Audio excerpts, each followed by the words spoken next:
Hi, good morning. I want to introduce you to another one of my special interests, my research projects. I've done some research on the human superorganism. Does it exist? Does it not exist? Is it a new species, a new superhero, or a god? And so I've done a bunch of research and I've written extensively about this. Again, it's a special interest of mine. Can we think about the human superorganism if it exists as a god, or is it just a fun analogy? And so for me, I started off as a functioning analogy to explain cultures, to explain social interactions, to explain social dynamics. But then it emerged. It emerged into, well, if it's this all-powerful, omnipotent being, can we consider it a god? Does it fit the criteria? And so the story starts out back with Leviathan by Thomas Hobbes. And as you can see, what's happened is when he wrote the Leviathan, it's kind of the same vibe here. And so this is an analogy that's kind of percolated through time. Pink Floyd and the Wall, and then anthill analogy. So we were just jumping up to the superorganism. What is a superorganism? Well, it's currently in biology, it's defined as, or some of the superorganisms are anthills or beehives, and even the naked mole rat is one, just because of the hierarchy in the biological, reproductive, and survival mechanisms. So what I've done though is I've gone and said, okay, well, let's leap forward. Let's look at if the human beings can be defined as a superorganism. What type of superorganism? I've asked Igor Morsky, who is in Poland, to do some art. So the art that he's created is, if you look closely, you can see that humans make up these creatures.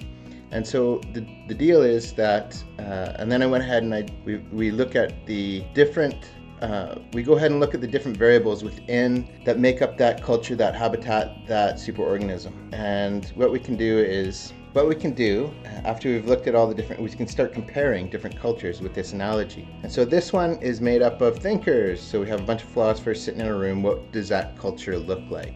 What superorganism is built? What superhero is built, or supervillain is built?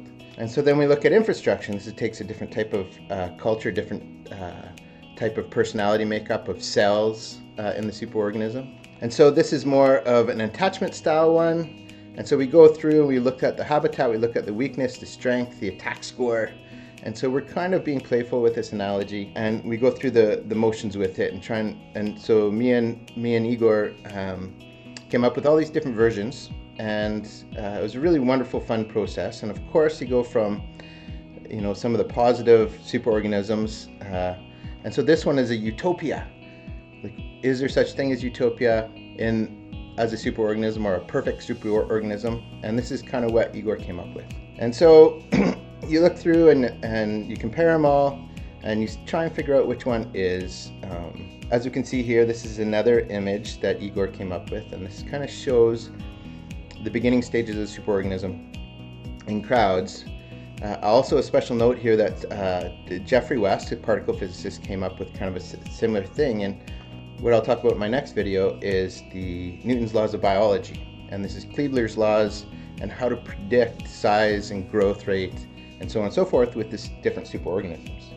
So with all superheroes and there's supervillains. And so what we have here is a superorganism that has a different culture and some more potential weaknesses.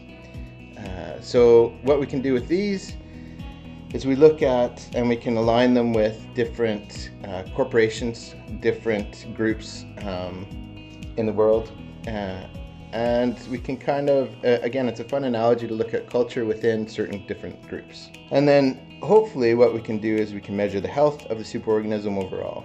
But what's really interesting to me, and I haven't got around to it, maybe someone can help with the research, is that how do we know if it's just an analogy or if the superorganism a real being? And one of the ideas I came up with to test is that if the superorganism has a balance of a variety of different cells in its body, these are really important. So if we look at that diversity the superorganism needs to survive, then it's almost like it's been pre-programmed to have this many cells of this type and this many cells of this type. So has that always been the case? If personality types were subject to natural selection, then we would drift into one direction or another with the personality types.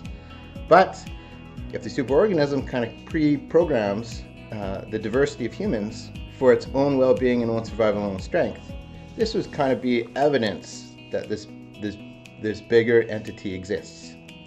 So thanks for listening. Real fun. And yeah, what do you think? Is it a species, a superhero, or a god?